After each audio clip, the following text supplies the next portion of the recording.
Hey everybody, welcome to the Elseworlds Exchange. I'm Sal. And I'm Joel. Welcome to the show. Just before we get started, it is apparently of a temperature over in Canada right now. Joel is It is. sweltering, and so if you hear a hum in the background, it's due to the air conditioner, and it's unavoidable. It can't be helped. I guarantee you, when it becomes like July, August here in Jersey, I'm gonna have something running because we have a little portable heater that makes no sound. They don't make quiet, burning air conditioners yet. But when They do not. Let me tell you, I'll be all over it.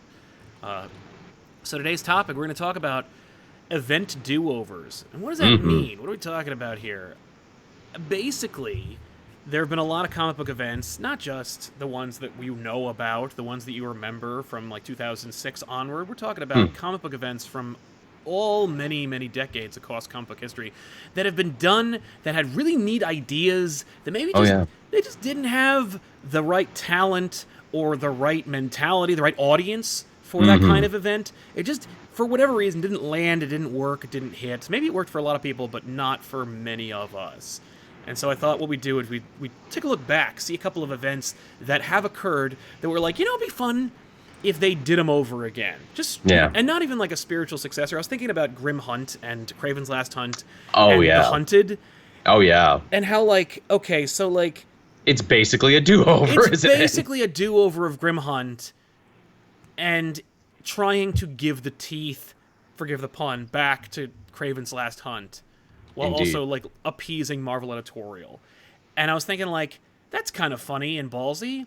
But it was. But what if you just straight up went, no, we're just gonna do it again, and we're gonna pretend it didn't happen, or we're gonna give a quick wink and a nod to the previous one. Just we're gonna do it again. This time with feeling. Yeah, this time with structure, better art, because some of these events are pretty awesome. Oh yeah. But just didn't have the right writer or the right artist behind it. Agreed. After Joel wakes up, we're going to be talking about this. It's going to be a lot of fun. I'm sorry, I know you're tired. It's all right. But before we do, I want to do our little spiel before we start every episode, of course. By the way, if you want to chat, collaborate, hang out with us on the show, we encourage you to do so by using the Super Chats. That's our way of being able to make this a collaborative show. And the reason we encourage the Super Chats is because the major chat, it's harder to identify which conversations are being noticed. I'm trying to catch a comment. I want to know who's saying it. Also, the Super Chats help us pay the bills, and so I encourage that the most. Speaking of paying bills, by the way, you go to YouTube or patreon.com/ComicPOP. ComicPOP created some new tiers. Go check them out if you're interested in that kind of thing. So, yeah. Nice. Let's jump into it. Before we do, Phil Garnhart just helping us out, chucking us a buck. Thank you, Phil. So, Joel, I know you have one good one, so I want to save it. I don't want you to blow your wad right off the bat. Appreciate it. it. We're gonna have some tantric podcasting going on right now. For me, there was a couple. This event is so near and dear to my heart, or this concept, because I'm like, there are so many events that I'm like, man, what a missed opportunity. I was thinking specifically of a story. I don't know if anybody else read it, but it came out in the late '80s. And it was called Secret Wars 2. Oh, yes. I like Secret Wars 1. It's an action figure commercial. Sure is. I get it, but it's kind of fun. It's got some great art. It's got some neat concepts. It inspired so much. I wouldn't want to screw with it, especially because, they already kind of did a book called Secret Wars again that everybody really kind of enjoyed. Although, that one really blew up the concept and basically kept the name and nothing else. Oh, yeah, no, it's not. It's in no way a do-over. That's literally just I like the name a lot. I want to just use that again.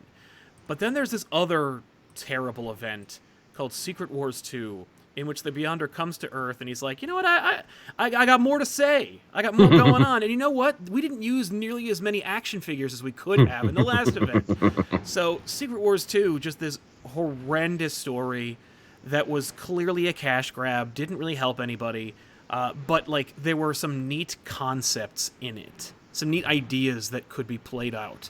For example, you could really play with the mythology of the Beyonder. You could really play with the whole concept of the Beyonder being I'm this omnipotent being, I'm seemingly alone in the universe. What does that mean? And what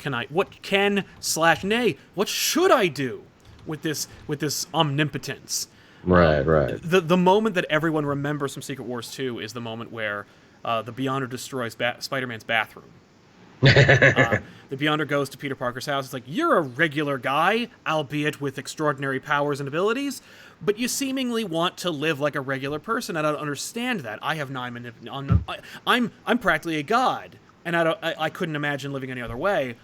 You're a god compared to the regular Joe, yet all you want to do is be that. Like, just that conceit alone is the kind of germ of an idea that can create an event. I mean, like, literally, It's just, what if God wanted to be a human? That's the pitch, because basically, pretty solid. That's every event. What if, mutants didn't exist anymore? What if superheroes needed therapy? All these concepts are event inspirers. They're the match that lights the flame of an unstoppable event. But Secret Wars 2, missed opportunity. Just a big, fat, stupid, steaming pile of crap that event is. Definitely. That actually reminds me of another one. Similarly, same germ of an idea. Do you remember the super terrible JLA Act of God from like a couple of years ago? Act of God, I don't remember. I thought you were going to say Cry for Justice? You would think I would say that, but no. Act of God, again, much like Secret Wars 2, interesting germ of an idea. It's basically... It was like, what if all the superpowered heroes became depowered? Right. Yes, that's a great concept, and terrible it has execution. Captured my imagination. I think members of the audience have actually sent me this book. Oh. Because having looked at the cover, I'm like, oh yeah, no, I definitely have this. It falls apart because it's super preachy. Again, it's called Act of God. Super up its own ass, and also a real Batman wank fest. Oh no. Well, because he has no... Oh, I see what you're talking about now. It's like, oh, you're all finally on my level now. Time to fight crime the way I fight crime. Oh my god. Do they go to the cave and he, like, trains them or something? Or yes, many of them do, and they get new costumes and code names inspired by Batman. Oh, that's awesome. It's really not. The worst part, though, and I think this has become a meme, it's Wonder Woman, who I think she gets to live a happy life now, which I forget if she ends up with Superman. I think she might end up with Superman when they both don't have their powers anymore. And it's like, oh, Clark, maybe God is punishing us. And it's like, God damn it, Diana, you are a Greek creation. You've met the Greek pantheons. You've met pantheons of other, deities and worships and everything. Why do you think the Judeo-Christian God is fucking with you? In particular. Yeah, that's fair.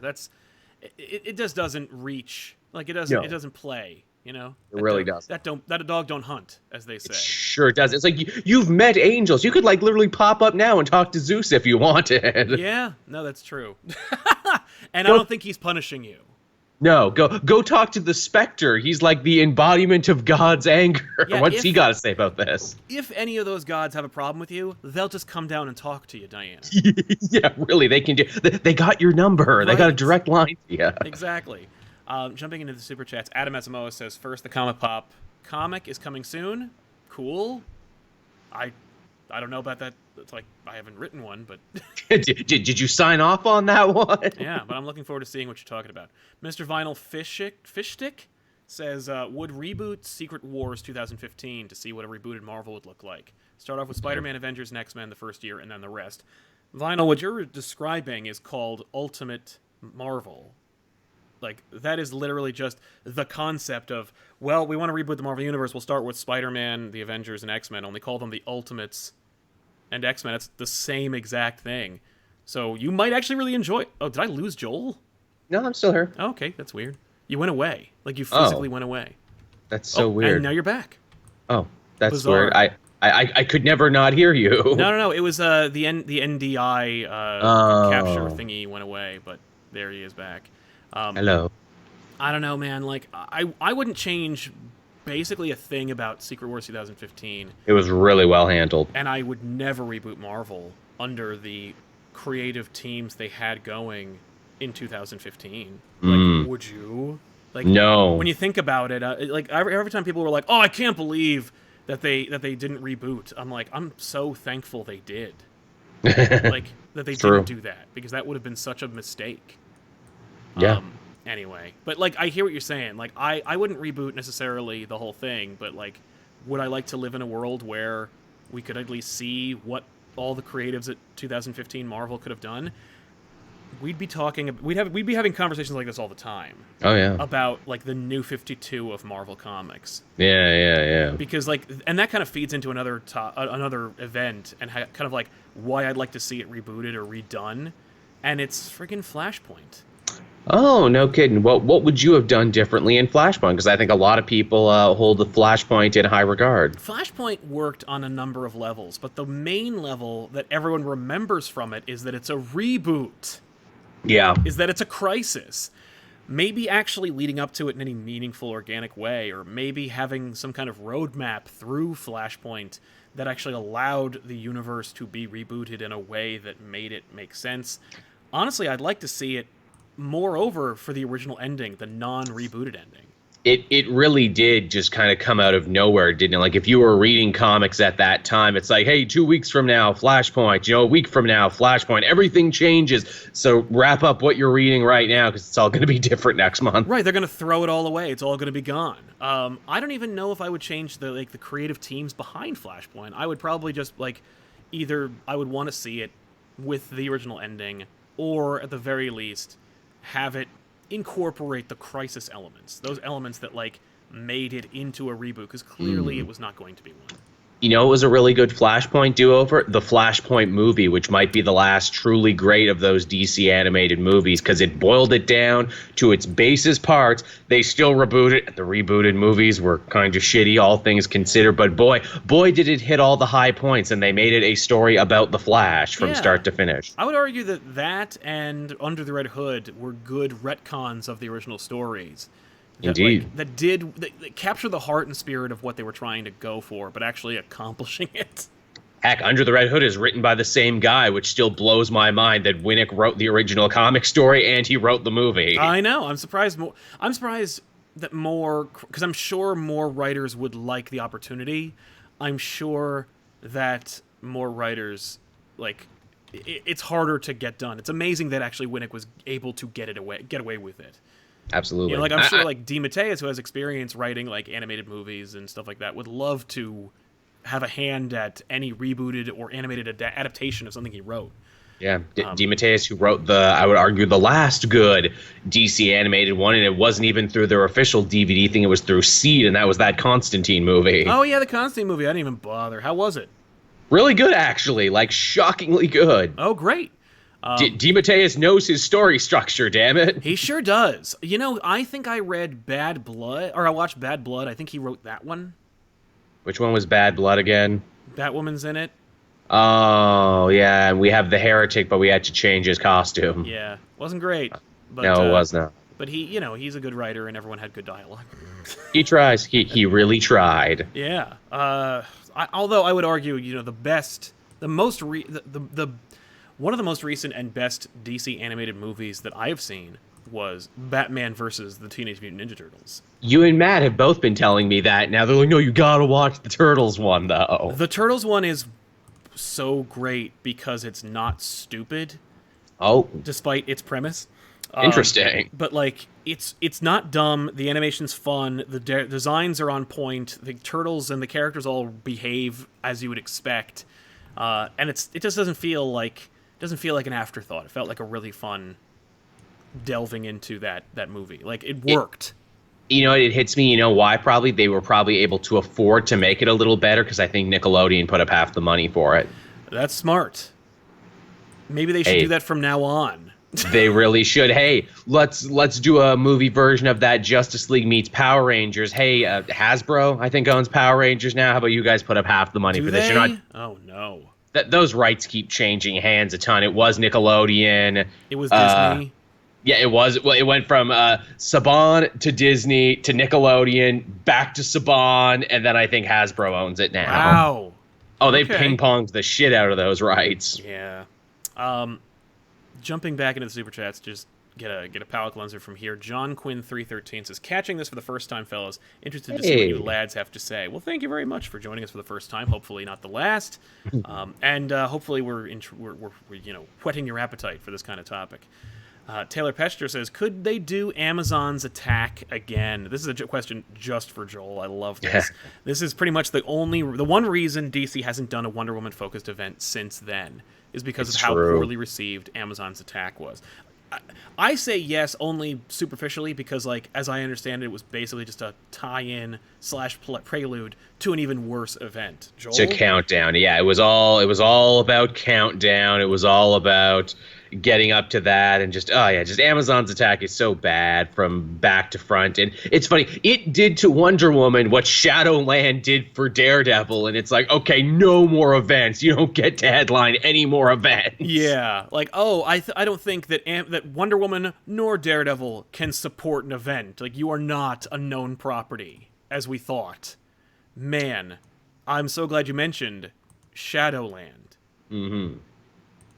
I hate Shadowland so much. It's the worst, and it's like a black eye on what is otherwise a very sterling silver succession of writers and artists on Daredevil. Yeah, just a horrible event. No one does anything interesting. No one says anything in character. No one does anything in character. And then at the end of the day, something you would believe Daredevil's capable of doing is not his fault.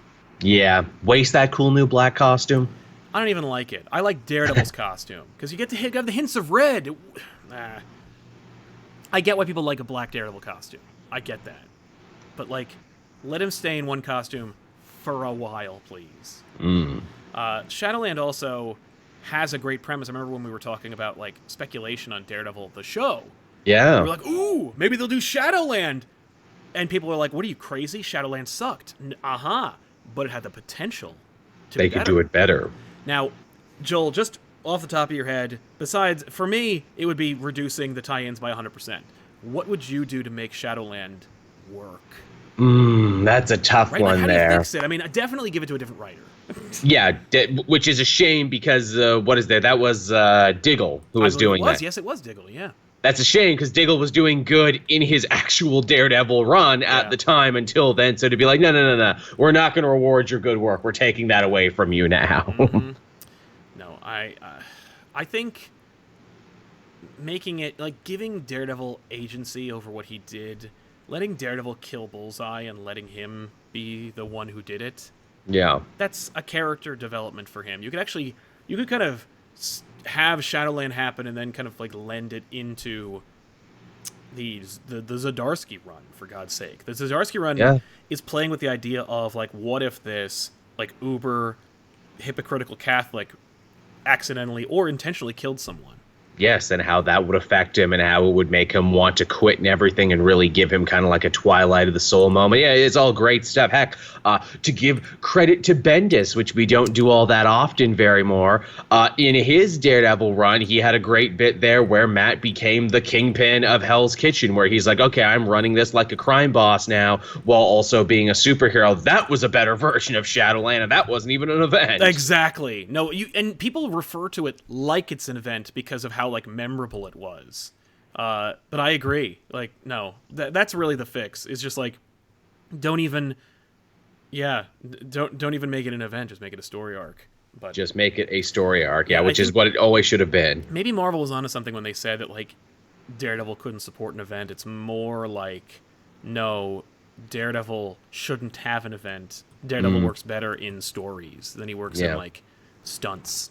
And when it gets too big, it gets too weird. And also the fact that the Avengers at that time are just like, yeah, we don't really care about what's going on here. All you street-level guys go play. Well, and also, like, the Avengers are made up of most of the people who are supposed to be the street-level, like, we're on the same level as Matt, we're going to talk some sense into him characters. Yeah. So it was, like, that were used in the event. So they're, like, they take a minute from hanging out in Avengers Mansion or Tower, depending on what version we're talking about at that time. I think Luke had the mansion at that point. Yeah, I think it was the Tower, because I remember, like, Bucky was Captain America at that time, wasn't that's it? right. Okay, so, like, I don't know. It just felt, like, really hypocritical, and it didn't really work for those characters. That they just washed their hands so thoroughly of the giant evil ninja monastery in Hell's Kitchen. Yeah. And that place stayed for as long as it did. Superior Spider-Man was the one like, okay, no more friggin' ninjas, get out of here. And that's literally just Dan Slott, like, playing housekeeper, just being like, okay, well, I guess we'll just clean it up. Like, I'll deal with it. That's a great issue, too. Spider-Ock and a bunch of giant robots being like, all right, you're all getting evicted, get the hell out. I'm done with this. And the average person being like, yeah, good job, Spotty. I'm glad someone finally got rid of those damn ninjas. I can't sleep at night. I'm always late for work because they're plotting evil. Great idea. That's actually that's the best, like, retconning of Shadowland. It sure is. Get out of here. Joey Troyer just saying, take my money. Don't mind if we do. Thank you very much. Gabriel Reyes Jr. Hey, guys, wanted to know what you guys thought of Heroes in Crisis and should it get a redo? Oh, we'll get to that. Right. Gibson Bradfield do over Civil War without Peter Parker revealing himself, so the impetus behind One More Day is not in place. I mean, basically, you just want us to undo One More Day. One More Day. But I would argue, like, here's the thing. I remember when Civil War came out, I remember, like, a lot of Hazarai and, like, much to do about the unmasking. And everyone was like, this is the worst thing. This is the worst thing they could possibly do. And yet, when you're reading it, it's kind of amazing. It does, yeah. Like, it's kind of amazing how it happens, that it happens. When you're like reading it, especially in hindsight, but you're looking at it like as its own thing, knowing who Spider-Man is, you're like, oh my god. It's genuinely shocking. It's a very effective moment in that story. And it's funny because that was actually a retcon in and of itself. Quesada said, you need to go back to McNiven and have him draw extra pages. I want this moment in the book. And they were like, but that doesn't make any sense. Peter Parker would never do that. And he's like, there's going to be a lot of things Peter Parker's never going to do that he's going to do under my watch. So, you wait and see.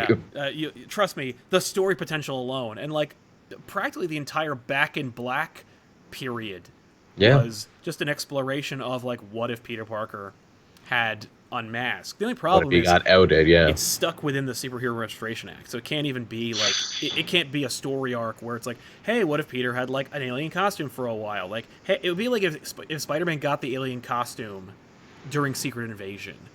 Like, it's just there's too much other things going on for you to really focus on it as a story. You know who actually did that better? Again, bringing it back to Daredevil and bringing it back to Mark Waid. When Mark Waid had Daredevil out himself as Daredevil for a long period of time in his run, he was sure to, backdoor a thing in there for, another writer to get out of it if they needed to, and they did. No, you're right. That's always a thing, and if you work for Marvel, you'll know. You must write in backdoor ways out. You can't just like leave it unless you do and you don't have an editor, in which case they'll just do something else, whatever. It was a dream. Exactly. It was a robot. Z-Berm says, redo Dark Knight 2 with better art and storytelling. That's not possible, my friend. You see, you can't. I would say Dark Knight Strikes Again is horrendous, and time is healing that book in ways that it shouldn't. People are like, oh, come on. First of all, that book came out in 2001, and it's so blah, blah, blah. Like, it's actually, it's kind of brilliant. No, it's not. It's lazy, it's sloppy, it's bad. But if Frank Miller's work continues to get lazy and sloppy and bad. Yeah. Well, my point is, like, but no one else can do a sequel to Dark Knight. No. And one would argue, the real argument is, should they do it? Should Frank be doing it? Obviously the answer is no, but I wouldn't want, if they had said, instead of Frank Miller taking over Dark Knight Strikes Again, if they like got the first book or the first 3 pages and they went like, oh no, and they just handed it to someone like Brian Azzarello or someone at that time, I would have been very outraged and suspicious of how that was being approached. They were clearly, you're doing it for a cash grab. I mean, the whole thing was a cash grab anyway. But it's an official cash grab. Yeah, only Frank can do a sequel to his own work. It's why... And Frank, by the way, is the guy who will say that, because, like, when he killed Elektra, they were like, oh, we're going to do a what-if book called, like, What If Elektra Had Lived? And Frank's like, well, I guess I have to do that too. And they're like, oh, no, we have, like, the interns do the What If books. And he's like, but it's my character. And they're like, actually, it belongs to us now. But since you work here, I guess if you want to do a What If book and it be, the number 1 selling What If comic of all time, feel free. And he did. And so, like, that's how, like, protective Frank had been over his creations and work. So, like, I would say no, don't do a Dark Knight Returns. But I hear what you're saying. I would love to see That's why I'm like, do an animated movie adaptation of Dark Knight Strikes Again. Right, but actually fix some stuff in it while you're at it. Look a little better, at least. And try and hammer a somewhat coherent story out of it. Right? Vitamin D says, in Secret Wars 2, Beyonder had an agent who became Death. Yeah. So, that's still a fun idea. Rusky9110 says, hey guys, which events that were both a movie TV combo... No, I'm sorry. Hey guys, which events that were in both movies and TVs and comics do you think were done better on screen, and which were done better in the comics? Well, Under the Red Hood obviously was one that we think, because it trims a ton of the fat. Agreed. Anything that like takes a better idea than execution and makes it like tighter. You know, like I enjoyed Captain America: Civil War. Yeah. I think more than the comic, though the comic does its own thing, and it's very different, and you know they're kind of two different animals. They're kind of two different things, but you can't have one without the other. It's true. No, you really can't. Jeez. Again, I feel this is a topic in and of itself. Which adaptations were better? I feel like I really want to sit down and research this, because I feel like I'm missing some obvious ones. I agree. So we'll stick with that. But I hope that answered your question a little bit. Hopefully we can do it a little more deeper next time. James Robbins, hey guys, thanks for being awesome. Well, you're very welcome. Thanks you for being awesome. What should the next gen of writers take into account when writing events in the future to avoid repeating the past? That's actually a great question. They're keeping them nice and short. I notice all these new Marvel events, War of Realms, Absolute Carnage, they're all short. They're only 6 instead of 12. Yes. Brevity, affordability, impact, depth, art. These are the scheduling. Things. Come out on time, please. The reality, I mean, like, honestly, any event you're working on, if you were counting on it, if you have integrated events into your budget, you're like, just like anyone does, like, we're counting on this at this fiscal quarter, we need to have this thing come out to make this much more money than we normally do. Then you need to pull whoever you're working on for that book off of whatever they're doing and have them work on that. Full time. And just be like, have it done. And I don't get it. Like, you have a roster of dozens, if not tens of dozens of artists and writers at your beck and call who would drop anything to work for you for no health insurance or benefits, and work like dogs to do it. Pull them, have them do it. I don't get it. Like, you know what I mean? It just seems like a no-brainer. Like, no event should be late. Yeah, it's true. So... Sam Anderson, No Man's Land is an event, not a status quo. See, now that's the thing. That's debatable. People remember No Man's Land as an event. It was a status quo, just like the Clone Saga people call an event, and it was really just 3 years worth of comic stories. What was happening? I think the thing is that No Man's Land is connected, or is collected in an omnibus now, and people can read it all, so it's an event to them. It would be the heaviest omnibus I've ever seen. I have like 2 different versions of trades for No Man's Land, and it's still double the size of an omnibus. And it's just like, because it is just a status quo. It is just like, was No Man's Land happening in a Catwoman book? Well, then that's part of No Man's Land. Was it happen? Like, did Superman show up? Then he's part of No Man's Land. Like, no, it was straight up. And I guess I see what you're saying. It would be cool to see No Man's Land if it was just an event. If it was just like a 6-issue or 12-issue miniseries. Right. But the effect of No Man's Land should be in a status quo. Yeah. You know? So, like, you would still get both. But it would be nice to have at least like a manageable sized version of No Man's Land, which I believe you can get because I think there's a book, like a novelization of No Man's Land. Yes, I've seen that actually. Yeah, and it's much shorter than the regular No Man's Land. Hey, while we're talking about Batman and talking about events, here's one near and dear to both of our hearts, Future's End. How would we have made Future's End better? Maybe don't stretch it out to a whole goddamn year for starters, and if you're going to put a spotlight on Batman Beyond, maybe make it actually about him. I think you're absolutely right. I mean, like, it's funny. Taylor Petra said the same thing. He was just like, Future's End, get rid of Azzarello, don't make it a 52-level event, make it a concise 6 to 8 issue event, and tone down all the continuity shenanigans. Don't have 12 writers. I agree. Like, and I think you needed the 12 writers to make it a weekly thing. You did. The reality is, just don't make it a weekly thing, and also make it not be really dumb. Like, it needed to be... Because the problem is they were trying to juggle too much stuff, right? Because it's too long. Let's make a big epic story. Let's introduce some fan favorite characters. Let's also maybe tease fusing Earth 1 and Earth 2 together. These characters are profitable. Yes, people want to continue to read about these characters. Right. These are all that all makes sense. But then of course when you get to the heart of Future's End, nothing mattered. No, because it all got reset anyway, and it So, was like, all you read for a year and it meant nothing. Yeah, and that's kind of the biggest problem that DC has normally, and also that Futures End had, which is it didn't matter. Like, when you're halfway through and you're like, oh shit, this is an alternate reality. It features no one from the main universe, and none of it takes place in the current timeline. Yep. But you'll still get special tie-ins, though, that, again, won't actually mean anything. Right. And if anyone thinks about that, that book should have just, the ground should have caved in underneath its own weight of ineptitude. Boy, should it have. Mr. Vinyl Fishstick says, not necessarily an event, but would do over ANADM? Oh, Beth? all new, all different Marvel. Oh, Makes right. characters like Riri and X-23 in more of a sidekick role instead of their own heroes off the bat. All New, All Different Marvel was the same. It suffered from the same problem that like things like Flashpoint and even Futures End did, which is no good planning, no good prep, and no good execution. Not to say that All New, All Different Marvel was a failure in terms of creative execution. There were some books that actually didn't suck, but you just didn't read them.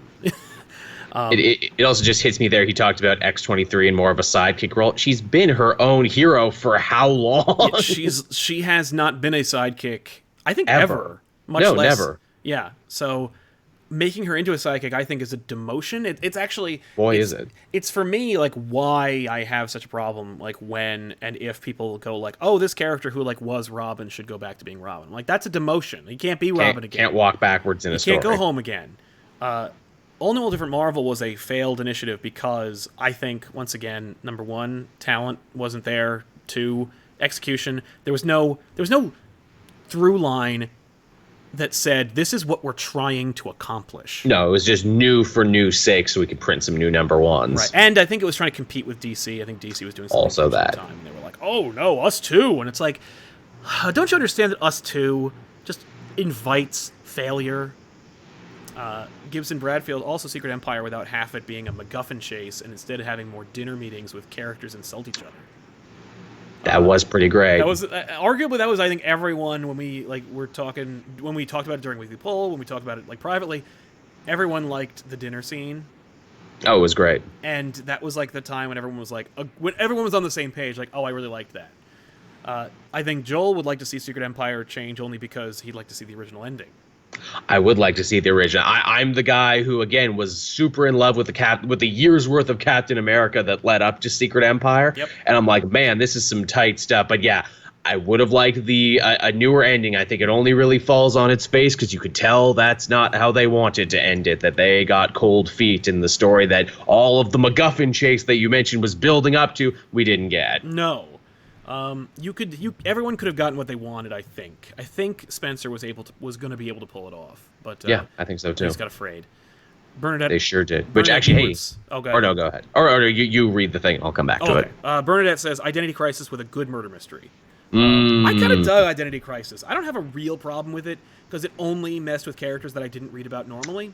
I always feel bad about that, and I feel bad when they do that in Heroes in Crisis. Like, hey, don't brutalize side characters for the sake of building drama. That's just really cruel and mean-spirited. I agree. And also, like, the Dibneys didn't... Like, there were other characters you could have hurt that wouldn't have hurt nearly as many other people. But and they still never recovered. No, which is too bad. But I thought it was okay. The reveal was fun, but, like... It felt like a Sherlock Holmes mystery where it was like, I left out information and then here it is. And it's like, aren't I clever? Like, that always bothers me when they have the join me in the parlor moment and I will explain to you how I already figured this out 5 minutes before getting here. Or the villain is like, well, you haven't figured it out yet, so I'll just be crazy and explain it. And explain the whole thing. The actual mechanics of it were fairly interesting, but it's all the little side stuff that, makes Identity Crisis a hard, jagged pill to swallow. Yes. Although that being said, after reading Heroes in Crisis, I literally thought to myself, man, I was hard on you, Identity Crisis, wasn't I? Right? Like now? Like, this story seems better in hindsight. I'm like, dude, I thought that you were mean-spirited and brutalizing. I was wrong. Yeah, that's the thing. Like, Identity Crisis is... Like, when you look at it superficially, it's short. It uses a very, like, finite amount of characters. Like, it's... Yep. it's not quite the worst thing ever. Maybe it was at the time, but that should also indicate like how good things were during that time. The scales have changed. Yeah. Rusky 9110 reminds me of an event, and I forget to say this on a regular basis because it's such a like forgettably good event / not really event. He says, was No Surrender an event? Technically just an ongoing Avengers book. Also, is that the proper way to do an event? Just stick it in the books. They've had two really great ones doing it that way with No Surrender and No Road Home that I absolutely love to death. Yeah, they did it right. They came out on time. They had good variant covers. Oh, yeah. Great use of additional characters you don't normally see. Yeah. Changing status quos while also maintaining, continuity and referencing that which came before, creating new things, to paving the road.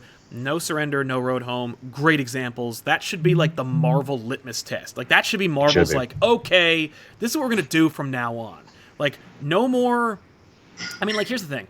No more like book called the event. We'll do that in the trade. Like when we collect them. Right.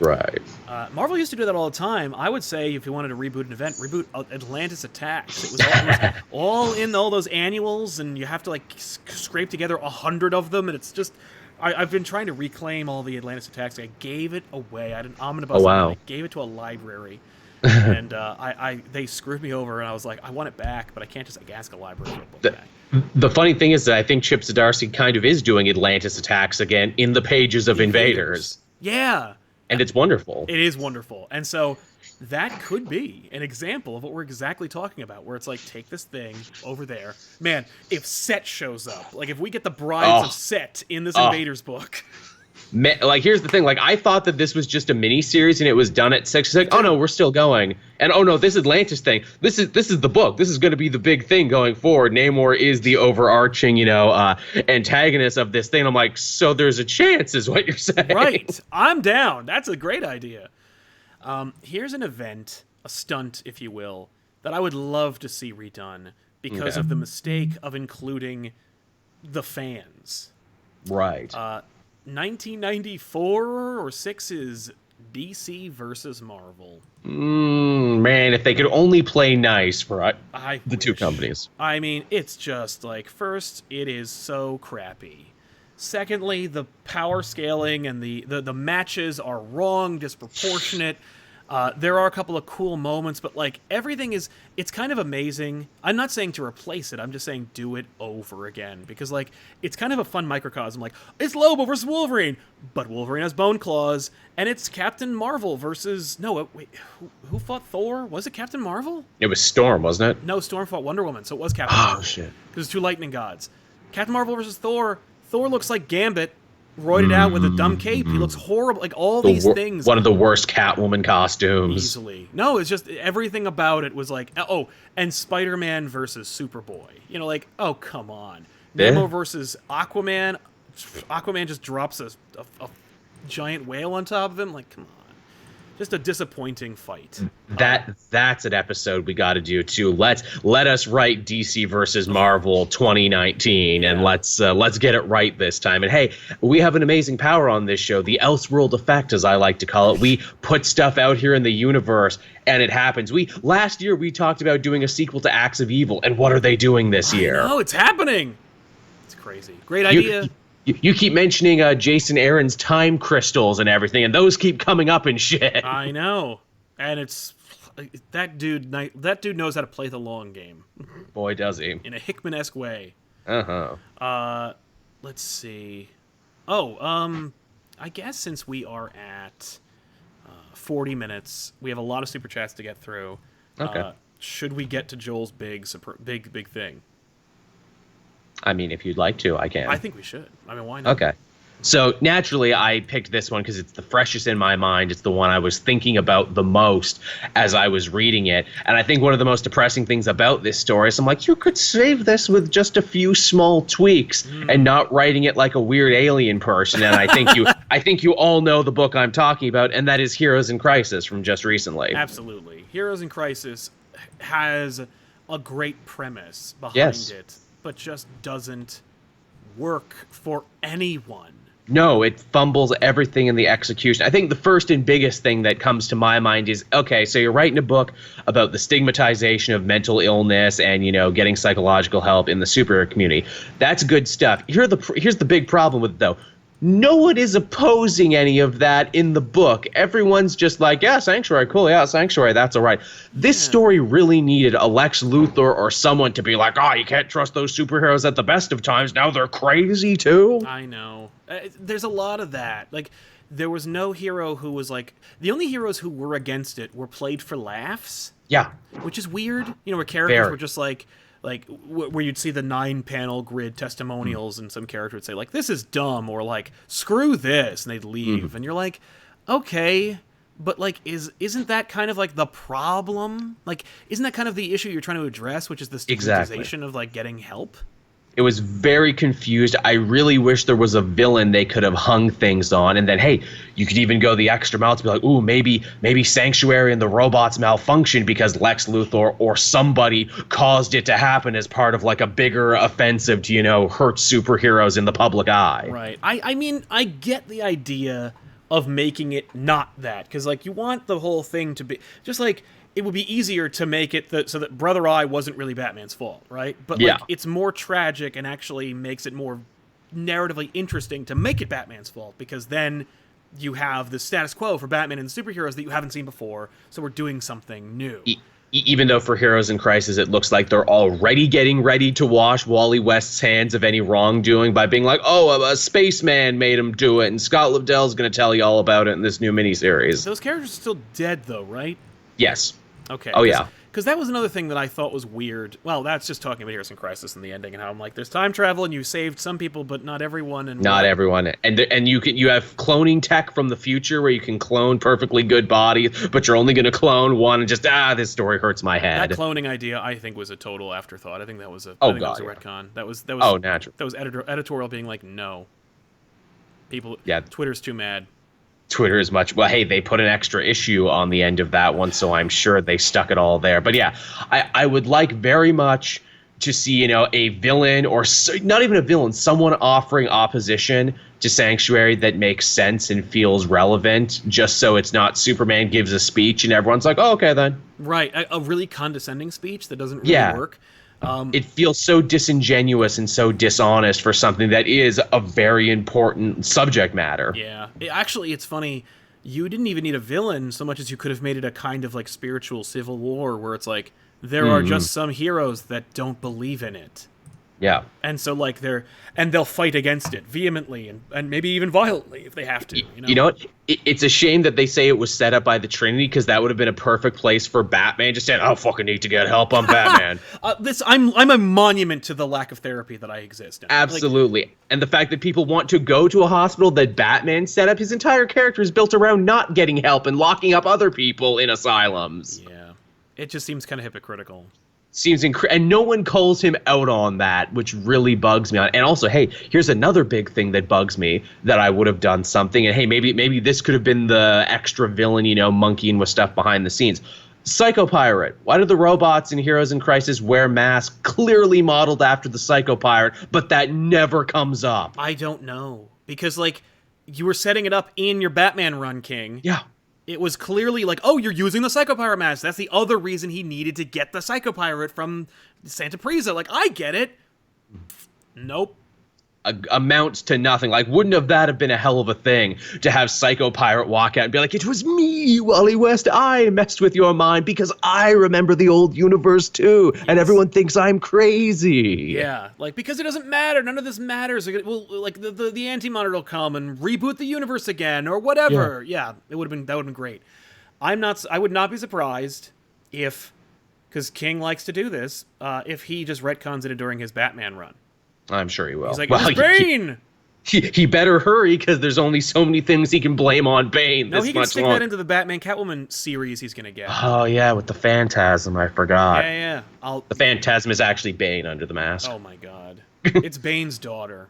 You joke, but... I'm not. I'm dead serious. Serious as a heart attack. Yeah. Yeah, Heroes in Crisis, there's an idea there, a genuine idea that was just I want to see a good version of it. And it might not even be King's fault entirely, but, there's enough that King's done that I don't trust it. You know who did do a good version of it? Nick Spencer in his Spider-Man, where we see the support group for, like, friends and sidekicks of superheroes who get together to talk about their problems. Yeah. He only shows us, like, 2 pages of it, but it's still... already better and more interesting. Yeah, that's fair.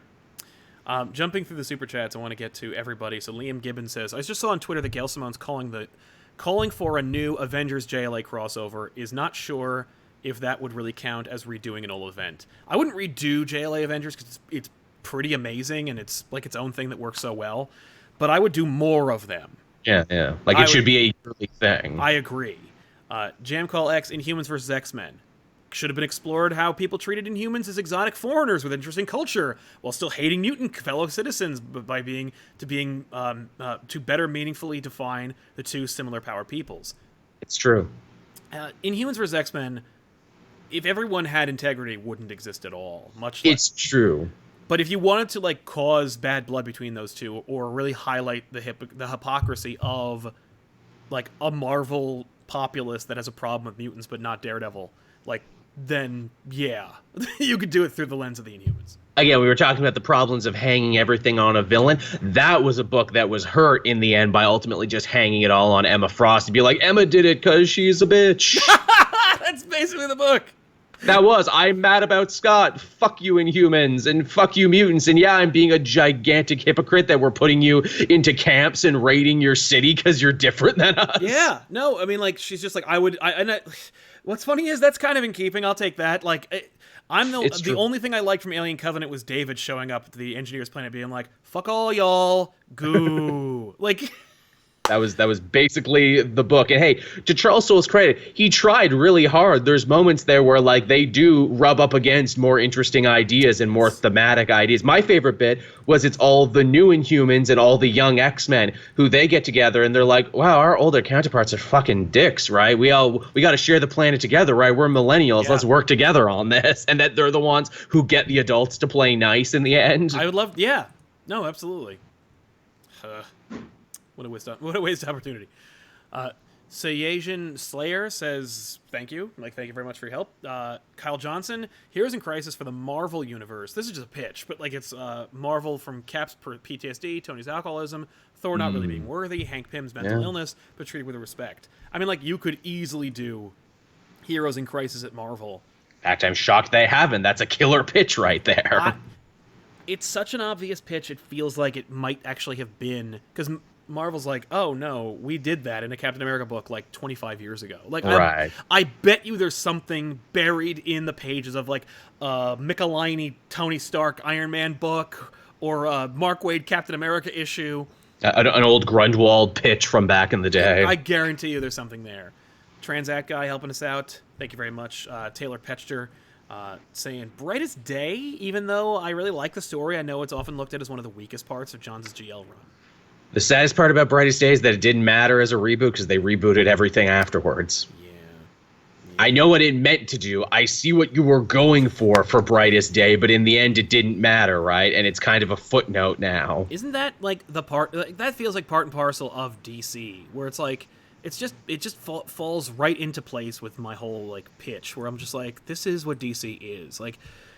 Jeff Johns like, oh, I know how to fix this. We'll use continuity, and we'll use this thing I created to bring back all these characters. So we'll basically start at zero. Things and the Hawks, yeah. Yeah, I could fix this.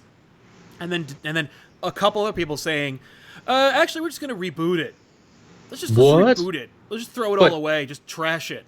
But my note, Swamp Thing and the Hawk people and a new Aqualad, people are gonna love him on television, I promise. Oh no, they won't. I don't care about that anyway. I'm in charge. I have a new job that was created just for me. Jojo Talks Too Much says, heck yeah, No Surrender, Know Your Road Home rocks. Well, I know where you are in the episode. Thank you very much, man. I like those events a lot, and I think they work. They're really good. Gorgon Fish, how about the Flashpoint event used to launch an Ultimate DC line alongside continuity instead of erasing it? Yeah. Earth 1 is technically kind of like that, a little bit. Earth 2 was kind of that, too, but only for the Golden Age JSA characters. Yeah. But I would have been okay with that. Hell yeah, are you kidding me? That Salamander, I'd redo Crisis from 85, but without rebooting DC. I don't, that A crisis without a reboot, that's like peanut butter without jelly. How do you do that, sir? Crisis was created to reboot. You can't have Crisis without a reboot. It was created as a reboot. If you actually look back and read Wolfman's notes or talk to him, like it was created. They were like, we're going to reboot. We should have a story to explain it. Yeah, that'd be nice. That's where Crisis came from. I wouldn't want to rewrite Crisis if there was no reboot. What's the point? I mean, that's kind of the selling point. I mean, heck, I think even DC knows that Dark Knight's Metal was supposed to be called Dark Crisis, but they changed it. Yeah. Jack O'Connell, Harley Quinn is a character in DC. Can we just accept they don't understand mental illness? Oh, such a terrible man. event. That's, again, and never more has that been true with Harley Quinn right now.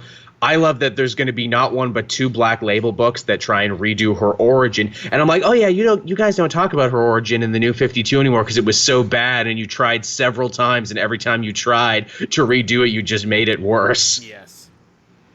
Yeah. No, it's... So we're just not going to talk about her origins anymore. Nah, we're just going to... She's look at how hot she is, though.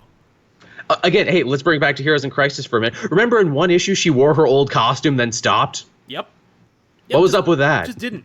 Well, because I thought it'd be fun. Clearly, like, what is it? Clayman just wanted to draw that. I can't blame him. No. It's a good drawing. Yeah. As if Syed helping us out. Thank you very much. Tevye Smolka, Super Sons of Tomorrow, even though I like the story. He would want to have that rebooted. Really? You think?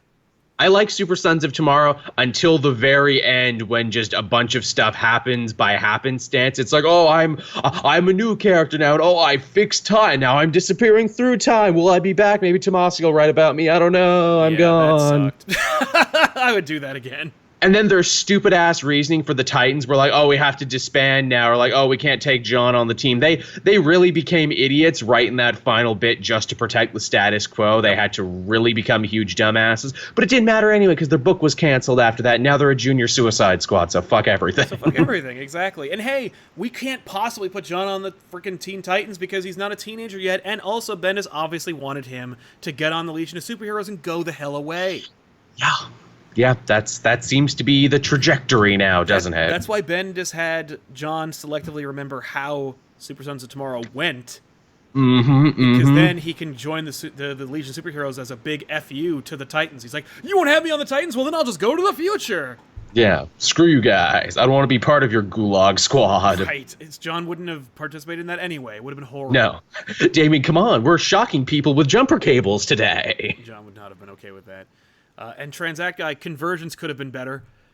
Yes. Yeah. Yes, it could have. It shouldn't have been a universe event. It should have been something just for Earth 2. Yeah. I think, but they knew they weren't going to sell it otherwise. No, that it was a very niche book. Yeah. But no, they should have. I mean, like, Convergence is an Earth 2 book. Yes. It just, and it establishes what happens to them. That's what Convergence is. If you don't think of it as a universe thing, if you just throw away the issue with Superman in it, you're good. Yeah. Like, that's it. I mean, it is a fun little walking tour of the DC multiverse there. Even Injustice shows up. In the first page and then dies, which was a mistake. They were like, this is dumb. No one's going to like this. Oops. Yeah. Yeah, boy, did that feel catty in retrospect, where it's like, man, who's going to be reading this Injustice in a year? Oh, it's one of the most popular things we've ever done, and Tom Taylor has launched an amazing career off the back of it. Yep. Shit, why did we destroy it in issue 1? I love that. Because I remember reading it and being like, lol, yeah. Doesn't anybody forget about... Who hasn't seen that immortal image of Batman with his teeth that would take up like most of his face, punching the punching bag or wall or whatever? You know, it would be really creatively bankrupt, but I'm shocked. I'm sure someone has pitched this at some meeting. The Injustice comics as we know them versus, like, the current universe Justice League. Yeah, that'd be great. Where it's like, but wait, isn't that just the plot of the first game? Shut up. Yeah, who cares? No, but it's... No, but we literally already did that. Yeah, shut up. It's going to print all the money. They fought He-Man, we can do this. We can do whatever. Exactly. As a quick thing, I also, because it was the cover sake of this issue, or this episode, I wanted to talk about Maximum Carnage for a minute. Which we're kind of getting to do again in Absolute Carnage. I know. Absolute Carnage is basically going to be the Maximum Carnage for modern sensibilities. And all the original players are back. I know. That's amazing. Donny Cates is like, you're damn right, I'm going to resurrect all these side characters. Yeah, I love it. Maximum Carnage, 14 parts, and they knew it was going to be 14 at the beginning of the damn event. Unbelievable and inexcusable. 6, maybe. How many times does Venom like get separated from the team and how long is Venom captured by Carnage? How many D-list or F-list villains or heroes does Spider-Man team up with until Captain America finally shows up? Like all of them. Oh my god. It's just frustrating. It's fun. It's like loopy and ridiculous. I love Carnage's crappy supervillain gang. I love him like creating basically like a more violent Sinister Six of asshole lunatics. And now we're getting to do it again with Carnage being like, what if I create some symbiote sleeper agents and, move them about the superhero community for when I am ready to do my evil deed, which I'm doing because I worship Null. Yeah, I'm down. It's so funny and stupid. I love it.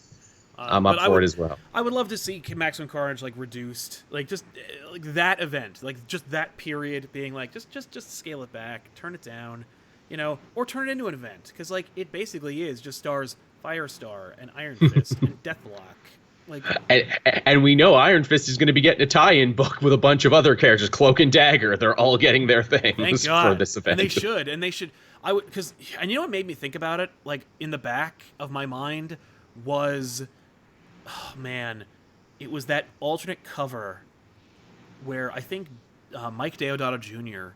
drew Maximum Carnage. And it's just an image of like Spider-Man and Venom fighting all those stupid villains like Shriek and everybody on the top of this hill of bodies, and I'm like, that's exactly what this should be. People who love Maximum Carnage remember it like that. It's like the Nintendo 3DS version of Ocarina of Time. Like, this is exactly how the game was. Make it as good as I remember. Like, no, that's it. They cleaned it up and they upgraded the graphics, but you do not remember it being. It is not that cool. Ocarina is cool, and when they fixed it, like when they cleaned it up and made it like newer for the 3DS, it's just as good as you remember. Maximum Carnage, that cover is the best thing about Maximum Carnage, and I guess the video game. Oh yeah, we got that. Hey, they should redo that, or at least get like some DLC for the Spider-Man game just out of nowhere for it. Yeah, that game came out of nowhere. I remember being like, Maximum Carnage the game, but what? My books I read are in the video games now. Yeah, I mean, I was used to that, but not the books themselves. Just like I remember, like the Silver Surfer Nintendo game and Wolverine Adamantium Rage and Iron Man Exo Manowar. Who gives a shit? Man, that's an episode in and of itself too. Let's talk about like weird geek artifacts and shit where it's like, can you believe they made this? Right? Have you ever played the Atari Spider-Man game? Like, I have. It's a hell of a thing. Yeah, but also Lucas Zalbut says, forever evil, but with Justice Lords from the anime, or from the animated series. Ooh. And literally, the Justice Lords only exist because they couldn't use the Crime Syndicate. Because they couldn't use the Crime Syndicate. I love that. So, like, yeah, I would love to see the Justice Lords. We almost kind of see them in the Sixth Dimension story. We kind of do. Also, hey, if you want that story, go read Kyle Higgins' Batman Beyond and Justice League Beyond. They were digital series running concurrently, because you get a sequel to the Justice Lord story, and it's amazing, and it's very much like Injustice. That's dope. It's excellent, man. That series is so underrated. It is the only continuation of the Dini Timiverse that I will accept. Yes. But from there, I guess that's that. I mean, like, unless you have any other, like, off the top of your head suggestions, I think we should bring this episode to a close. We will. I feel this is easily one we could do a sequel to, because I know as soon as we clock off here, I'm going to be like, oh, I should have mentioned that. Totally. But if you aren't ready for the show to end, then I suggest you go over to patreon.com/ComicPOP, because there's a spin-off show called One Shots where we just talk about other stuff, but with the same momentum of this show. So I would highly recommend you check it out, see the tiers, see if anything's right for you. But there is a bonus show. It's a podcast that's only available on that Patreon that comes out of the show. And so you should check it out.